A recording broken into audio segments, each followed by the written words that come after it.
Hello students, welcome to Pythagoras classes. মই তোমালোকৰ পূজা মেম তোমালোকক আকৌ এটি ক্লাছলৈ স্বাগতম জনাইছো। আশা কৰিছো তোমালোক সকলো ভালে আছা আৰু ভালদৰে পঢ়া শুনা নিশ্চয় কৰি আছা। সো আজি মই তোমালোকৰ বাবে লৈ আহিছো ক্লাছ 10 ৰ আমাৰ সোশ্যাল সায়েন্সৰ যেটো হিষ্ট্ৰি পাৰ্ট আছে। হিষ্ট্ৰি পাৰ্টৰ আমাৰ যেটো চ্যাপ্টাৰ 1 আছে বংগ বিভাজন 1905 ৰ পৰা 1911 আৰু স্বদেশী আন্দোলন। এই চ্যাপ্টাৰটোৰ আজি হৈছে ফাৰ্স্ট পাৰ্ট কাৰণ আমি হিষ্ট্ৰিটো অলপ কি হয় দীঘলীয়া হয় আৰু সাবজেক্টটো ক'ব গলে অলপ কি হয় বোৰিং হয়। সো আমি বস্তুখিনি কি কৰিম অলপ অলপকে পঢ়িম এনেকে পঢ়িম যাতে আমি এবাৰ পঢ়াৰ পিছত আমি হেতু বস্তু একদম এক্সামৰ আগদিনা যাতে ৰিভাইজ কৰিলে যাতে আমাৰ গোটেইখিনি বস্তু মনত আহে গতিকে এটো হৈছে আজি আমাৰ ফাৰ্স্ট পাৰ্ট যত আমি যিখিনি আমাৰ ষ্টাৰ্টিং আছে সেইখিনি বস্তুৱে পঢ়িম ঠিক আছে সো ক্লাছটো ষ্টাৰ্ট কৰিছো এইটো চ্যাপ্টাৰত স্পেশালি আমি কি ডিসকাস কৰিম এতিয়া আমি যেহেতু চ্যাপ্টাৰটো কৈছে যে আমাৰ বংগ বিভাজন আসলতে বংগ বিভাজন কিয় হল কেনেদৰে আৰম্ভ হল কি উদ্দেশ্য আছিল বংগ বিভাজনৰ কোন কোন জড়িত হৈ আছিল গোটেইখিনি বস্তু আমি কি কৰিব লাগিব ধুনিয়াকে পঢ়িব লাগিব সো মেইনলি ইয়াতে আমি কি পঢ়িম প্ৰথম কথাটো আমি পঢ়িম বংগভংগৰ পটভূমি আৰম্ভণিটো কেনেকে বংগভংগৰ আৰম্ভণি হল সেইখিনি পঢ়িম নেক্সট আমি পঢ়িম বংগ বিভাজন বংগখন কেনেদৰে বিভাজন হল কোন কেইখন ৰাজ্যক লগ লাগিলে কোন কেইখন ৰাজ্য পৃথক হল কাৰ পৰা পৃথক হল কাৰ লগত সংলগ্ন হল এই গোটেইখিনি পঢ়িম নেক্সট স্বদেশী আন্দোলনৰ আৰম্ভণি কেনেকে হল কোন কোন জড়িত হৈ আছিল তাৰে লগতে জাতীয় সাহিত্য স্বদেশী আন্দোলনৰ ফলাফলনো কি হল কাৰণ আন্দোলন এটা হোৱাৰ পিছত তাৰে ফলাফলও থাকে আন্দোলন স্বদেশী আন্দোলনৰ ফলাফলনো কি আছিল নেক্সট আমি পঢ়িম স্বদেশী আন্দোলনত মহিলাসকলৰ ভূমিকা কি আছিল এনেকুৱাটো নহয় যে অকল পুৰুষসকলে কি কৰিছিল আন্দোলন কৰিছিল কাৰণ আমি জানো আমাৰ অসমৰ পৰা বহু কেইগৰাকী এনেকুৱা মহিলা আছে ঠিক আছে যিয়ে কি কৰিছিল বিভিন্ন ধৰণৰ আমাৰ যেতিয়ালৈকে আমাৰ স্বাধীনতা লাভ কৰা নাছিল আমাৰ ভাৰতবৰ্ষখনে তেতিয়ালৈকে আমাৰ কি হৈছিল ইয়াতে এনেকুৱা নহয় যে অকল পুৰুষেই কি কৰিছিল এই আন্দোলন বিলাকত যোগদান দিছিল পুৰুষৰ লগতে ইয়াৰ যিমানবোৰ ছাত্ৰ ছাত্ৰী আছে বা যিসকল মহিলা আছে মহিলাসকলৰ অৱদানো কি আছে বহুতখিনি মানে আমি চাবলগীয়া নেক্সট আমি পঢ়িম জাতীয় শিক্ষা মুছলিম লীগৰ প্ৰতিষ্ঠা স্বদেশী শিল্প উদ্যোগ স্বদেশী আন্দোলন আৰু জাতীয় কংগ্ৰেছ চৰকাৰৰ আন্দোলন বিৰোধী কৰ্মপন্থা আৰু স্বদেশী আন্দোলনৰ অৱদান এই গোটেইখিনি বস্তু আমি কি কৰিম আজি এই চ্যাপ্টাৰটো ডিসকাস কৰিম আজি জাস্ট আমি খুব বেছি দুই বা তিনিটা পইণ্ট হে ইয়াৰে বস্তু পঢ়িম কাৰণ মই কলোৱে ষ্টাৰ্টিংতে কৈছো যে আমি লাহে লাহে পঢ়িম বস্তুবোৰ বুজি লম যাতে আমাৰ পৰীক্ষাৰ আগদিনালৈকে আমি কি কৰিব পাৰো অকল আগদিনা আমি পঢ়িলে আমাৰ গোটেইখিনি বস্তু কি হৈ যায় ৰিভাইজ হৈ যায় মনত আহি যায় ঠিক আছে সো প্ৰথমতে আমাক কি কৈছে প্ৰস্তাৱনা বংগ বিভাজন ভাৰতৰ স্বাধীনতা আন্দোলনৰ এটি কি বুলি কৈছে গুৰুত্বপূৰ্ণ অধ্যায় বুলি কৈছে মানে বহুত বেছি ইম্পৰ্টেন্ট এটা চ্যাপ্টাৰ হয় আমাৰ যদি আমি হিষ্ট্ৰিটো চাও আমাৰ হিষ্ট্ৰি মানে কি হৈছে আমাৰ পাষ্টটো ঠিক আছে আমাৰ অতীতটো গতিকে আমাৰ ভাৰতৰ স্বাধীনতা আন্দোলনৰ যদি আমি অতীতটো চাও তেনেহলে এই যে বংগ বিভাজন আছিল এয়া এক অতি গুৰুত্বপূৰ্ণ অধ্যায় আছিল মানে ইম্পৰ্টেন্ট এটা চ্যাপ্টাৰ আছিল ভাইসৰয় লৰ্ড নেথানিয়েল কাৰ্জনৰ শাসন কালত তেওঁ কিমান কোনটো ইয়াৰৰ পৰা কোনটো ইয়াৰলৈকে শাসন কৰিছিল কাৰণ এইখিনি সময়ত কি হৈছিল এইখিনি সময়ত আমাৰ ইষ্ট ইণ্ডিয়া কোম্পানী আছিল ব্ৰিটিছসকল ইয়াতে কি কৰি আছিল আহিছিল গতিকে তেওঁ আছিল 1899 পৰা 1905 এইখিনিৰ সময়ৰ ভিতৰত তেওঁ কি কৰিছিল শাসন কৰিছিল কোনে শাসন কৰিছিল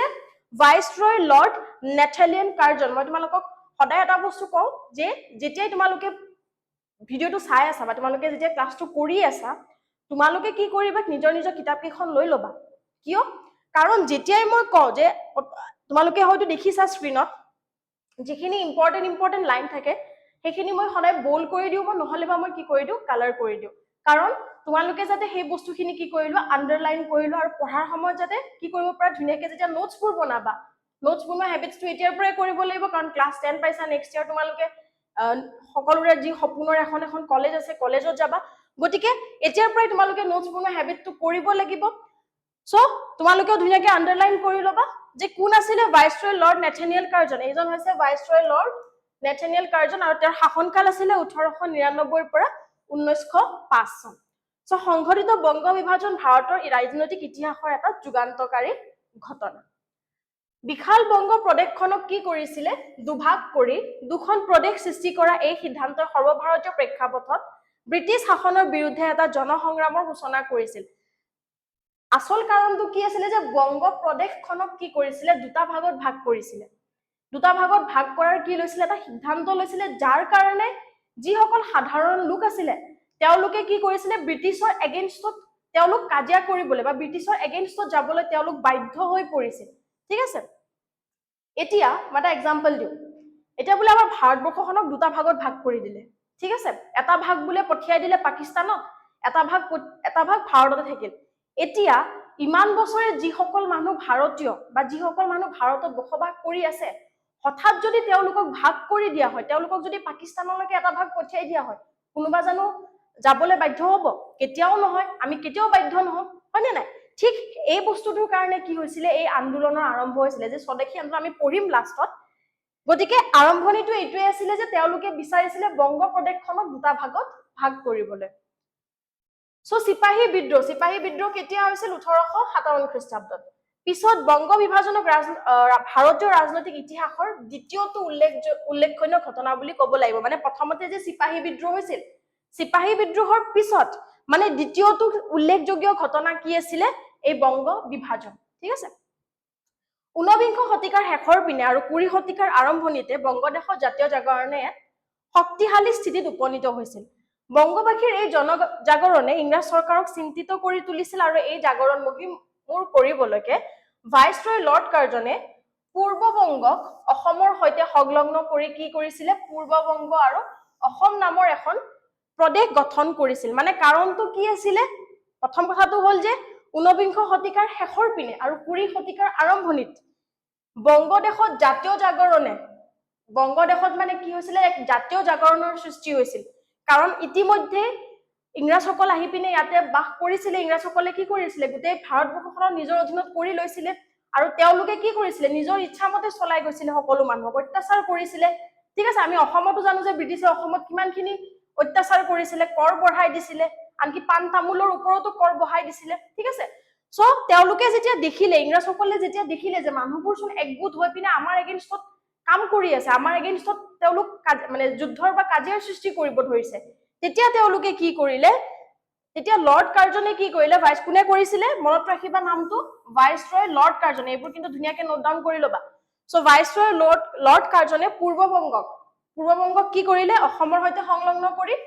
পূৰ্ববংগ আৰু অসম নামৰ প্ৰদেশ এখন কি কৰিলে গঠন কৰিলে আৰু বাকি যিখিনি অৱশিষ্ট থাকিলে বংগদেশৰ সেইখিনিৰ পশ্চিম খণ্ডৰ সৈতে বিহাৰ আৰু উৰিষ্যাক আগৰ দৰে ৰাখি পশ্চিমবংগ নামেৰে আন এখন বংগ প্ৰদেশ কি কৰিলে বৰ্তাই ৰাখিছিল মানে বস্তুটো কি কৰিলে এটা দুটা ভাগত ভাগ কৰি দিলে ঠিক আছে মেপখনক কি কৰি দিলে দুটা ভাগত ভাগ কৰি দিলে তোমালোকক মই ইয়াতে এখন পিকচাৰত চোৱা তোমালোকে ধুনিয়াকে মই দি দিছো পিকচাৰখনত তোমালোকে ভালদৰে বুজি পাবা তেতিয়া দুটা ভাগত ভাগ কৰি দিলে এটা ভাগত কাক ৰাখিলে এটা ভাগত আহি গল আমাৰ ইষ্টাৰ্ণ বেংগল আৰু অসমখন আৰু এটা সাইডে আমাৰ কোন থাকি গল ওয়েস্টাৰ্ণ বেংগল মানে এখন হৈ গল ইষ্টাৰ্ণ বেংগল আৰু এখন হৈ গল আমাৰ ওয়েস্টাৰ্ণ বেংগল ঠিক আছে ইষ্টাৰ্ণ বেংগল আৰু ওয়েস্টাৰ্ণ বেংগল মানে কি কলো আমি যে পূৰ্ববংগ ঠিক আছে ইষ্টাৰ্ণ বেংগল পূৰ্ববংগক কি কৰিলে অসমৰ সৈতে লগ লগাই দিলে আৰু হেখন হৈ গল কে পূৰ্ববংগ আৰু অসম মানে এখন কি হৈ গল এখন হৈ গল পূৰ্ববংগ আৰু অসম হৈ গল আৰু বাকি যিখিনি ৰৈ গৈছিল বাকি কোনখিনি ৰৈ গৈছিল বংগদেশৰ পশ্চিমখিনি এই পশ্চিম খণ্ডখিনি কি কৰিলে বিহাৰ আৰু উৰিষ্যা পশ্চিম খণ্ডৰ সৈতে বিহাৰ আৰু উৰিষ্যাক আগৰ দৰে ৰাখি পশ্চিমবংগ নামেৰে আনখন প্ৰদেশ বৰ্তাই ৰাখিলে মানে পশ্চিম খণ্ড মানে এখিনি পশ্চিম খণ্ড কোনখিনি আছিল এইখিনি ইয়াতে কোন কোন থাকিল বিহাৰ আৰু উৰিষ্যাক একেলগে ৰাখি পিনে এইখিনি কি হৈ থাকিল পশ্চিমবংগ হৈ গল ঠিক আছে পশ্চিমবংগ মানে ওয়েস্টাৰ্ণ বেংগল হৈ গল বুজি পালা পিকচাৰখন চাইতে তোমালোকে ধৰিব পাৰিছা এতিয়া কি ক'ব বিচাৰিছে যে দুটা ভাগত ভাগ কৰি দিলে এখন হৈছে এইটো হৈছে ভাগখন ঠিক আছে এইটো ভাগ কৰি দিলে এইটো সাইডে থাকি গল অসমখন ঠিক আছে অসমৰ লগত থাকি গল পূৰ্ববংগ আৰু এফালে হৈ গল আমাৰ যোনটো আমাৰ পশ্চিম খণ্ডখিনি আছিল মানে কি হৈ গল এখিনি পশ্চিমবংগ লগত কোন থাকিলে বিহাৰ আৰু উৰিষ্যাক তেনেকে ৰাখি থৈ দিলে ঠিক আছে সো কি কৰিলে বংগ বিভাজনক কেন্দ্ৰ কৰি সমগ্ৰ দেশ ঐক্যবদ্ধ হোৱাৰ লগতে ভাৰতীয়ৰ মনত জাতীয় চেতনাৰ ক্ষেত্ৰত এটা নতুন যুগৰ সূচনা হৈছিল প্ৰকৃতপক্ষে ব্ৰিটিছ শাসনৰ বিপক্ষে বংগভংগ বিৰোধী আন্দোলনটো আছিল সৰ্বভাৰতীয় পৰ্যায়ৰ প্ৰথমটো সক্ৰিয় জাতীয় সংগ্ৰাম মনত ৰাখিবা তোমালোকে যে বংগভংগ যেটো বিৰোধী আন্দোলন আছিল হেয়া আছিল সৰ্বভাৰতীয় পৰ্যায়ৰ ঠিক আছে সৰ্বভাৰতীয় পৰ্যায়ৰ প্ৰথমটো সক্ৰিয় জাতীয় সংগ্ৰাম কাৰণ ইয়াতে প্ৰত্যেকজন মানুহ ওলাই আহিছিল প্ৰত্যেকটো জাতিৰ মানুহ ওলাই আহিছিল এনেকুৱা নহয় যে এয়া অকল মুছলিমৰ আন্দোলন আছিল, এয়া অকল হিন্দুৰ আন্দোলন আছিল, এয়া অকল কিছুমান ঠাই বিশেষে আন্দোলন আছিল, এনেকুৱা নহয়, এয়া সকলোৰে কি আছিলে এক জাতিগত আন্দোলন আছিলে, ঠিক আছে, আৰু এয়া আছিলে প্ৰথমটো জাতীয় সংগ্ৰাম। গতিকে আমি এই অধ্যায়ত কি পঢ়িম, বংগ বিভাজনৰ ঐতিহাসিক পটভূমি আৰু স্বদেশী আন্দোলনৰ বিষয়ে আলোচনা কৰিম। মানে দুটা বস্তু আলোচনা কৰিম, এটাটো হৈ গ'ল বংগ বিভাজনৰ ঐতিহাসিক যিখিনি হৈছিলে, লগতে স্বদেশী আন্দোলনৰ ফলত কি কি ঘটনা হৈছিলে গোটেইখিনি ডিছকাছ কৰিম, অকে।